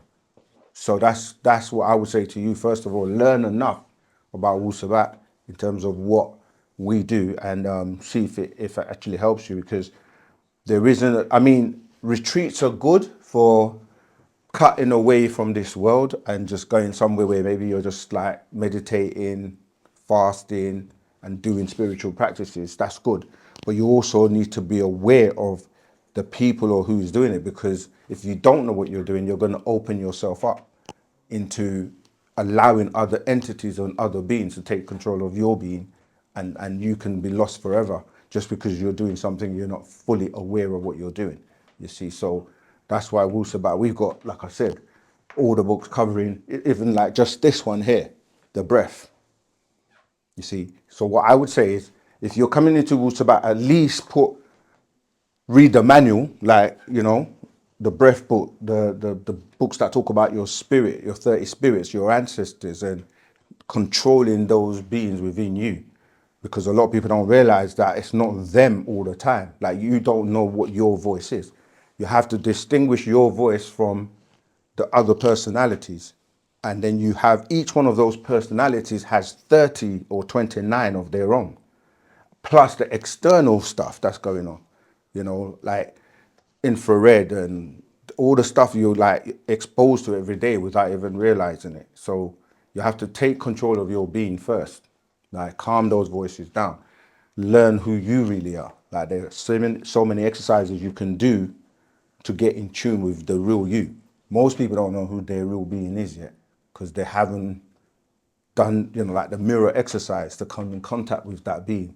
They haven't learned how to communicate with their ancestors, where you can talk to them and get assistance from them. There are many things that you're yet to learn, and Wu-Sabat will teach you. So sometimes people will come into Wu-Sabat and they try to recreate where they're coming from and replace everything in religion with this, when it's not that at all. Like, we only teach about religions and all those things to show people where they've been basically stuck for the last 6,000 years, but not to remain in there. You see what I mean? Yeah, so that's what I would say for that. Thank you. Go ahead, Jamal. Yeah, it's just I've got someone online after you. So. okay. Just to help the brother, if he gets the Patarak, the conscious mind, no, the Conscious being. conscious being, Yeah. the And mind's eye, the mind's eye. Yes. Patarak, the mind's eye will help you. Okay. Yeah. So, right. Who was that with their hand up? And Kobe, go ahead. Rahubat Zamal. Kaya Fatirta. My question is coming from the actual fact of the session change 2012 AD. Okay. I find it very interesting that you're doing this class, because it's more or less what I've been reading. Okay. I'm trying to find it in the meantime, but if you've got it, do you want to read it or read the part that? Yes, so it's on page 19, verse 19. Yeah. And I guess I just want more of a clarification on the understanding of this. So it says, so there is a pulse of exactly 12,920 Earth years, when the polarity of the Earth's energy force, or two poles from the female Nunet, and Nun ring at the center of the Earth as its sun or solar plexus, to the second pole, which is the surface of Geb, the male part of the planet Earth, or Geb as a male, as all males have. So I just need like clarification for you to elaborate more on this about. Yeah. I don't have it. I'm looking for it. But so the question is, what? So I'm really just trying to understand. Have we got it upstairs? In terms of the pole. Session change. Yeah. Net. Yeah. Okay. I kind of know. Pole Geb. Yeah. So basically the master is explaining about the cycles that we go through. So the 24,000 year cycle that we were speaking about before is composed of 6,000 year, already sun and moon cycles. Yeah. So when you look at, I've got a board over there. I don't have a pen, but anyway, when you look at the motion of the sun, to make it simple, right? So you've got, let's say, the east. Well, if we drew a line, you've got the east, where we say atom, right? Where they say the rising of the sun. I've got it. Oh, perfect. Right, I've got the procession change now. So what page were you coming from? 19. Page 19. Yes. Verse. 19. Okay. 90. Okay, let me just read it and then I'll go through it. Yeah, okay, this is what I was trying to explain. If you go back to 16, right? Just put that there, right? So on 16, it's showing you what I was about to explain, right? The motion of the sun in the cycle. So you've got the east where you'd say the rising of the sun, as they say. We know the sun doesn't rise or set, but people have been taught this. So you've got atum, which is the male, right? And then it will travel to the middle where we say atun, which is a female, and then it will go what we say setting or going down to amun. But most don't talk about the last part when it supposedly got sets and then it's in the underworld or it's in the dark and then it rises again. But so the planet is in the middle. So what you're doing, you're seeing the sun kind of rise to its zenith or the middle, then it sets, then it rises again, right? Each one of these positions is exerting different energies. So the one that is hidden, Amun is hidden because that's when it goes down and it becomes hidden until it comes back up. And Anun, which you're referring to as Anun Ta or Nunet, yeah?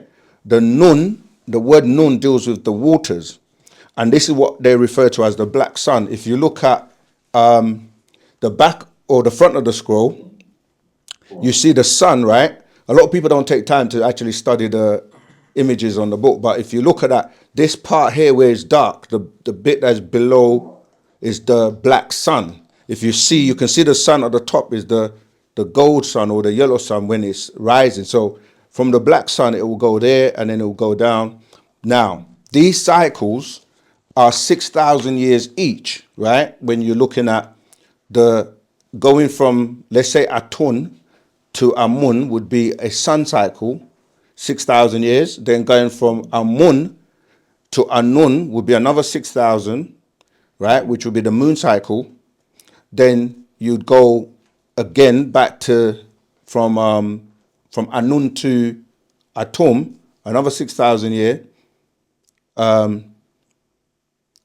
So that's sun, moon, sun, and then from Atum to Atun, the last 6,000 years, yeah, which would be a moon cycle.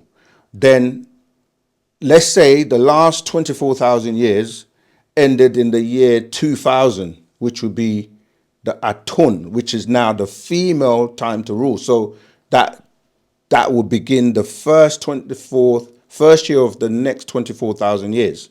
So now, if you look at the images that are there, if we read it, it says the earth being Geb, or male, right? While the moon, Aha, is female, and the sun is both male and female in its 4 phases. Just as the moon has 4 major phases, and it shows you obviously the phases of the moon. Then we're walking up to your question. So it says, just as the sun has 4 seasons or major phases, we go spring, summer, fall, winter in just our kind of like time. But when we go on the bigger time scale, it's the 6,000. And then when you go on a bigger time, it's 24,000. Okay, so it carries on 70. These are all related to you and your lives. Now that the influences such as these have just been described, will there be an influence if the earth himself, Geb, were facing in a different direction relative to the entire heavens? According to our ancient records, yes. This changes every time the axis of the planet Earth rotates into a new position and a new constellation. This is why the Sphinx in Egypt is used as a needle for like a clock, where it traverses through the different constellations at different times. All right. So he goes on to say, In fact, according to our ancient records, everything on Earth changes. The energy force of the planet Earth changes locations on the surface of the planet Earth. So at two very specific points on the precession of the equinox, all right, so it is not the apogee or point of the sun or moon's orbit, the furthest from the planet Earth. So again, you have to picture this because I'm not drawing it. Like if you look at the where's that coming from? Is someone's phone sorry, I don't know where that. Oh yeah, hold on. It's from this. It's written. Is it already nearly 9 o'clock? Wow. I need longer times for my classes. I don't mind staying longer. But anyway, let's get to your question, right? So I'm gonna jump to 79 because I want to get to the page 19. So on December the 21st, in fact, let me go back a bit. 78. It's the points when the direction of the axis of the planet Earth begins to point towards the center of the galaxy, when it begins to point away from the center. I got distracted by the alarm. I was saying, when you look at the orbit there, it's an elliptical orbit. It's not circular like that. It's more like an egg shape. So the planet's in the middle, our planet. Then you got these 2 points where the planet is closest to the sun. Sorry, I was saying the sun is in the middle. Our planet is going around the sun. So at these 2 points, it's closest to the sun. At these 2 points, it's furthest away. But it's explaining that on December. Sorry? Sorry, Zamal, sorry. So you see with that, is that the thing that happens yearly? I take it. It happens daily, it happens yearly. That's what I'm saying. Like when you start to look at the concept of time, it happens. That's why when you're counting, you're saying a year, but really they fluctuate that from 365 days, right? But then that's just one year. A 365-day rotation gives you 1 year. But when you do that 24,000 times, it becomes the equinox. But let me carry on. It will answer the question. So on December the 21st, 2012 AD, starting from 3 a.m. up to sunrise morning, the axis begins pointing to the center of the galaxy, and the energy force of surface of Ptah Nun, the planet Earth. Now, also every 12,000 to 13,000 years on Earth, a sacred and secret event takes place that changes everything. An event that changes the very course of nature and history. This is why I was saying at the beginning when I said that nothing can stop this. And at this moment in time, this rare event is occurring from 2009 AD. I'm speaking about the Earth's energy force, its solar plexus, central sun, which is our Anunnaki ray, or the female, yeah? Connected to this Parkupt, the center. When we're saying Parkupt, this is what we're saying. The master teacher is that center, representative, like the sun is the center of our solar system. So it's saying the center of the earth is an energy that appears and behaves much like a double helix as it moves. So now coming on to page 18, it's showing you that point on the planet, for those who can see that, where you're seeing that the energy point, because the planet shifted, it was on a 23-degree axis, right? When that accident that I mentioned earlier on, when it changed from 48,000 to 24,000 happened. So the planet was tilted and it's on a 23-degree axis. But when this takes place, it starts to shift back to its proper position. So it's saying, similar to the way a wave of energy moves in the human body, all right? And it shows you that diagram with the old age as we're moving into this new age. 85. This is where I think you're going into your question. It is this energy that gives rebirth to the true seed, Nut and Geb. Everywhere on planet Earth, not in any religion or church, temple, mosque of their religious world, or fictions, these are facts.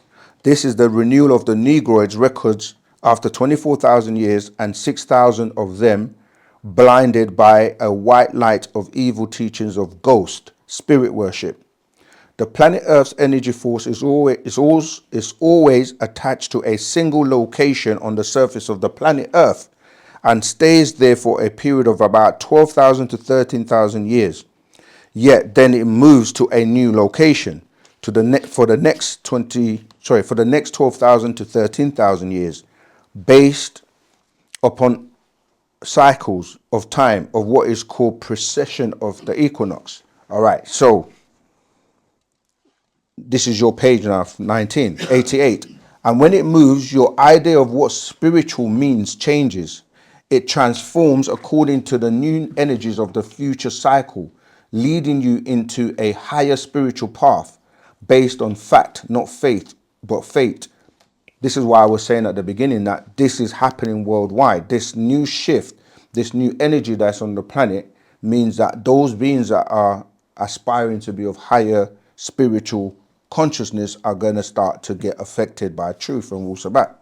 So it says there is a pulse of exactly 12,920 Earth years when the polarity of the Earth's energy force, or two poles from the female Nunet, okay, Anun ray, at the center of the Earth as its sun or solar plexus to the second pole, which is to the surface of Geb, the male part of the planet Earth, or Geb as a male, as all males have X and Y chromosomes. So basically what the master is explaining here is that when this polarity of Earth's energy force changes, it starts to shift back to the forces of natural nature, or the female forces of natural nature. And therefore, everything changes. So even the planet, even the, if I can use this, you can't really see it. But if you remember, okay, say this was a planet and it was like this, and it tilted to a 23-degree angle, you see how the waters is shift. So the planet has oil and it's lifeblood.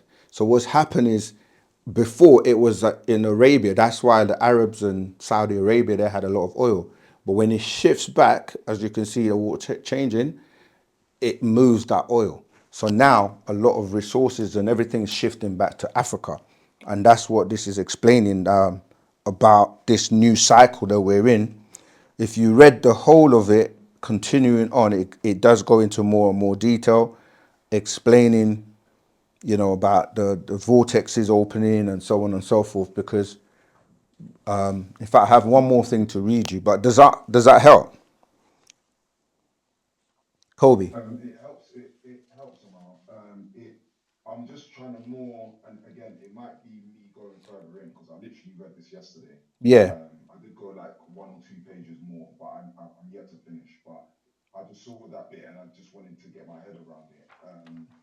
In terms of like the connection between Lunet and Geb and the sun.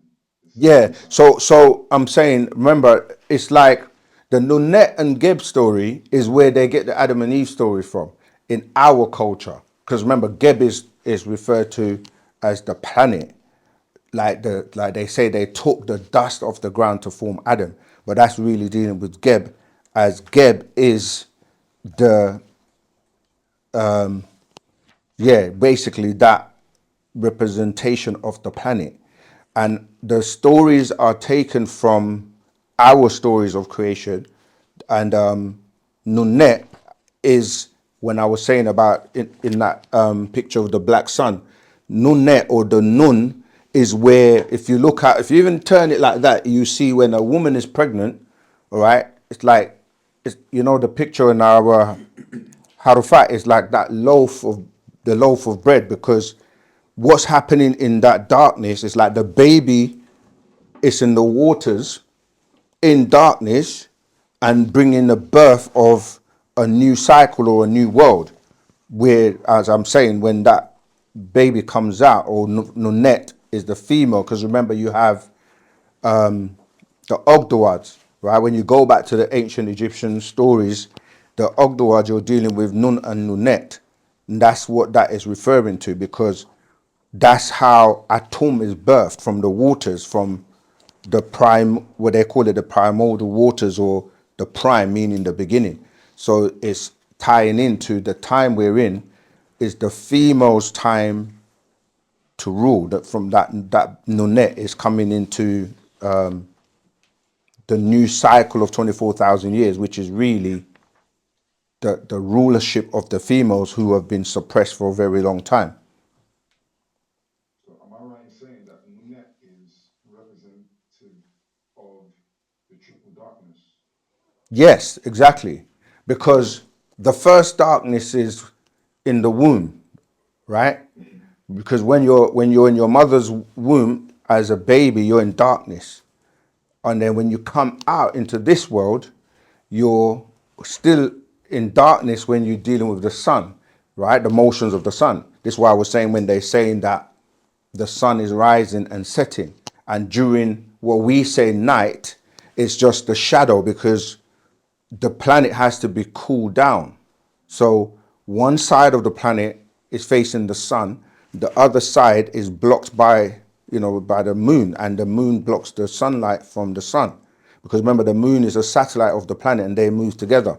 So when we're what we're calling night, it's not really night, it's a shadow state because the planet's side, one side is in the shadow state because you can get on a plane and fly from one country, say from the UK to America. You can leave in the day and arrive in the day, which shouldn't happen, but literally you're crossing over the shadow. So yes, you're right that that's the representation of Nunet. So I'll continue to read. Yeah, if you read all of it, it will make sense. We're talking about different cycles. Oh yeah, I didn't give you the third darkness. So the first darkness is in the womb. Then the second darkness is the one of the shadow between the sun. But then when you come outside of the planet, which is no longer governed by the rotation of the planet around the sun, you're still in darkness because you see all the stars surrounded by darkness. You follow? So those are your three stages of triple darkness, but it ties into the spell of being in the three-dimensional world because everything is tied into the three, like people, places, and things. As you know, ABC 1, 2, 3, morning, noon, night, breakfast, lunch. So you can keep going, and this is all designed to trap you in that three-dimensional world. But to break out of it, you got to tune into 9 ether. And what do you do to break out of it? You multiply the 3 by 3 because the 3 is one world, the seen world, and there's an unseen world, which is the other 3. But the higher levels of that is to multiply 3 times 3 to get to 9. And 9 becomes the highest number because you can't get any more numbers after 9. So you're dealing with triple darkness or 9 ether. Because when you get to space, right? And remember, the sun is referred to as the 9 ball, right? So when you get to space, the whole scientific world right now trying to figure out what is space, because space is not empty. Do you have a question? Okay, don't forget, yeah. Space is not empty, but they don't know what it's consisting of. The best they get to is the 3 again, where they say space, matter, and time. And you're caught in that loop of space, matter, and time. But outside of that, it's ether to the higher levels. And now they're trying to figure out what is ether. And some of them are just speculating, but we know as 9 ether beings that, it goes deeper than that. And that's what the master teacher is teaching us, taking us to the 9 power of 9, which is, they say, infinity. All right, I'm going to untack that. Go ahead, young man. I'm scared of questions from young people. Because their brain is too, yeah, go ahead, Zamad. What is the meaning of the sign on your hat? Oh, thank you. Easy question. Nice. It's not really that easy, but it's a great question. It's just tying into what we were just saying about you're being reborn again, but not like the religious world talks about it. It's called a double resurrection, meaning that we've been in this state of being trapped in this three-dimensional world in the matrix and the spell of religion, which is 6 ether. Yeah. So when I just said 9 was the highest number, you're limited on the 6 because 3 plus 3 is 6. Yeah. And to go to 9, you have to go above 6. So you have to be born again from the 6 ether. So in religion, they teach us that in order for you to go to heaven, you have to be born again. Yeah. And the way they trick you into being born again is to go and do a ritual in one of these religions. And when you do that, what you're doing is you're selling your soul or giving allegiance to these beings that are over the religion. That's why they have to start off with you always being given a new name, or like you go and get baptized, or you do a shahada, or you do something where the ritual is saying, I'm now going to give my life and my devotion and everything to this religion, which is their deities or extraterrestrial beings over those religions. So in simple terms, you don't have to wait to die to be resurrected to get the information and the knowledge and everything you need now to be the best that you can be. And so this symbol represents those people that were asleep and they woke up and they realized that they can get everything they need to get right here, right now on earth before they transition. Whereas in religion, they tell you that in order to get the things you need now, you have to go to heaven. But then the things they tell you that you get when you go to heaven are things like gardens, milk, honey, do you know what I mean? And all those things you can get right here, right now. So what they're really doing is trying to stifle your growth to the point where you don't work on your real being, get to know your real being so that you can be born again now in Wu-Sabat. Because the master teacher is here to give you all the tools you need to get anything and everything you want. Our issue is we have to come together. We have to do it together. Does that help? Okay, thanks. All right, anyone, let me see if there's some questions in the chat and on Clubhouse because time is ticking. Is there any questions in the chat? Okay, here we go. Sorry, 1 second. Just want to see the questions in the chat. Was Gabriel and Anunnaki, I think you're trying to say? Yes. What could seeing Thoth in a dream possibly symbolize? That's your personal experience in your dream. We can't really interpret your dream, but obviously Thoth, or who they call Thoth, is Tahuti, and that's who the master teacher is in this day and time in terms of being a reincarnation. So, I mean, people are seeing a master teacher in dreams. They're having all kinds of messages. That's why I was saying about watching the movie The Stand, because that's how you can't fake seeing the master teacher, or he will communicate with whoever on the planet is vibrating on that frequency that needs to be touched, or that he needs to touch to wake them up and get them on the path. All right, so that's from Ayori Vilo. Ethany says, as a student of history and a person of Nigerian descent, why should I accept what you are proposing? I know about a creative force called Ajay by my ancestral line in Yoruba culture. All right, first of all, you said a student of history, which means his story. So whatever story they've given you is what you're really taking on board.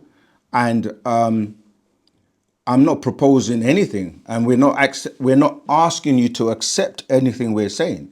This is not religion. If you can accept it or not accept it, it doesn't make a difference. We're not here to recruit people, or like in religion. Like that's why I said to you at the beginning, whether you accept it or not, the truth is the truth. And the master teacher is here, and it will resonate with those who it's supposed to resonate with. And you say, I know about Nigeria is, again, when you say I'm Nigerian, you're actually not. That's something you've been taught by way of his story. That's why I'm saying to you that we are Nuwapians. Yeah? That Nigerian was a made up name at a specific point by the colonizers. Go back and do the studies of the history. In fact, the whole of Africa was divided and chopped up into pieces and given new names by the Arabs and the Europeans.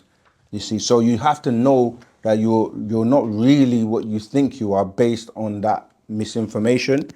And like you said, what should I accept what you're proposing? We're not proposing anything. What we do is teach the actual facts, and you decide for yourself.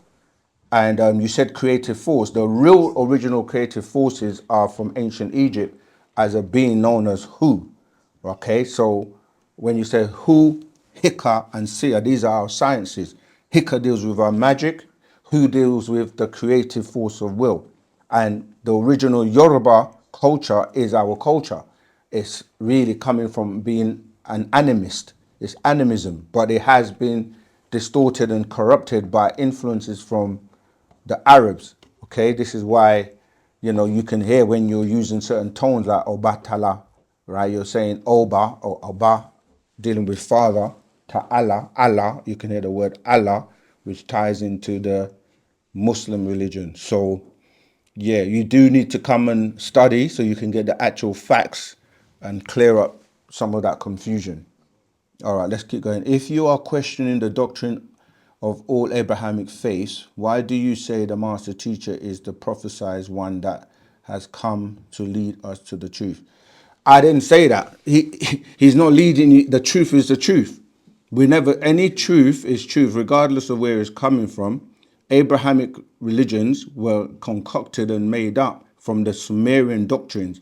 Abraham and his father Terah, they didn't even follow that, what you're calling Hebrew. They were, they were Zoroastrianism. That's what they were. They were worshipping and following. Yeah. So again, we're not here to, we're not questioning the doctrines of Abrahamic religion. We're just giving you the facts about them because we know where they come from. They only go back 6,000 years. So we go back millions and millions of years. In fact, we predate time. So people want to hold on to these, these monotheistic religions when we are the originators and we have a culture and a whole life that existed millions of years before they came on the scene. So if you want to stick and hold on to these dying religions, you can. We're not here to convert people. I said that before. Obviously, those who it resonates with, those who want to know the truth, they will find out. Truth is truth. We don't